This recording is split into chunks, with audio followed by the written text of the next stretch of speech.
So at this point, Speed is like, listen, Manny, you're probably gonna beat me, but if you're really so good, I want you to beat me with this guy. Well, yeah, how are you gonna do that? How are you gonna checkmate this king with this pawn? Like, they're on opposite ends of the board. How will you possibly do that? Now, one hack is that I guess you could promote the pawn to a queen, although it's not a pawn anymore. So you're gonna have to bring the king to this side of the board by clearing everything and then checkmate. Well, that's not easy. So queen e6 check, king goes up, and Manny now begins taking a bunch of pieces. He gives another check. Now he pushes, and I think his logic is let me eliminate the black pieces and then walk the king over to the edge of the board. So he gives a check, and now this is a fork. The rook was blocking the pawn, but now he takes the rook. This is going to make the defensive resistance for black a lot harder, meaning it was always going to be difficult, but remember, we're trying to bring the king over there, like we have to. It's like a movie, like a heist, you know, we gotta bring the king over. So he gives a check, and he gives another check, and maybe what I would do here is I would take the pawns away, so make it so that black has no choice but to move only the king, and then what you can do is you can kind of cut up the board and force the king to the edge of the board and then push the pawn. So Manny goes knight c7, Speed walks, knight b5, Speed walks.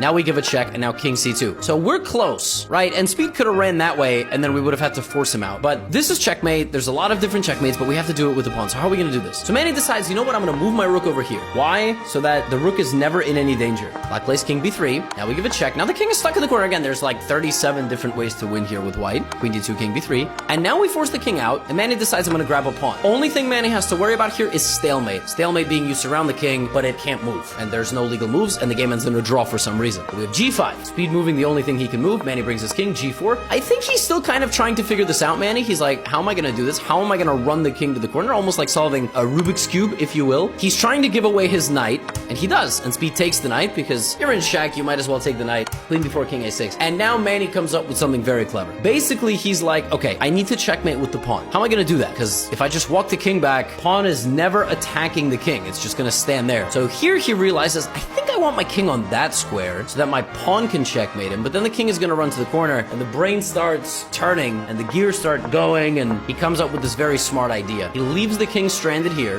right? So he stops black from advancing, and he calculates very correctly. I need to get this pawn to a7, and I need to make sure the king is stuck. So watch this. He brings the king in front of the queen, and now he starts pushing the pawn. And he calculates it so that this pawn is going to get there, and the queen will cut off the escape to the corner at the very right moment. So king here, a5, king b8, a6, king a8. Now he gives this check, or he could have given it on d5, and he checkmates Speed with the pawn that Speed told him to checkmate with. That's pretty clever.